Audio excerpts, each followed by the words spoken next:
Senator Faisal Javed. Thank you chairman صاحب. ایک تو اسلام آباد ہائی کورٹ کا ایک فیصلہ آیا تھا کہ پرائیویٹ سکولز جس طرح سے فیسیں چارج کر رہے ہیں، فیس چارج کر رہے ہیں بچوں کو سمر ویکیشنز کے بھی، اس حوالے سے اس پہ عمل درآمد جو ہے اس کو یقینی نہیں بنایا گیا، کیونکہ بہت سی شکایات آ رہی ہیں کہ ابھی بہت سے پرائیویٹ سکولز جو ہیں وہ اسی طرح سے چارج کر رہے ہیں. حالانکہ کورٹ کا اس پہ ورڈکٹ آیا ہوا، لیکن حکومت کی طرف سے اس فیصلے کو عمل درآمد انتظامیہ کی طرف سے یقینی بنایا جائے، کیونکہ بہت سے والدین پیرنٹس جو ہیں کافی پریشان ہیں. دوسری چیز جو تھی وہ یہ ہے کہ فیصل مسجد خاص طور پہ رمضان المبارک کے مہینے میں وہاں پہ کافی لوگ آتے ہیں، لیکن وہاں پہ سی ڈی اے کی طرف سے جو صفائی ہے اس کا خیال نہیں رکھا جاتا. یہ بہت برا ایک امیج آتا ہے کہ فورن ٹورسٹ بھی آتے ہیں،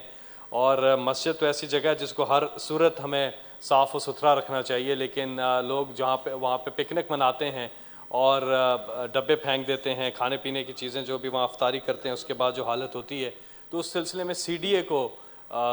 کہا جائے کہ وہاں پہ صفائی کا عمل جو ہے اس کو یقینی بنایا جائے، بالخصوص رمضان المبارک میں. دونوں جی منسٹری کیڈ سے رپورٹ لے لیں، دونوں میٹر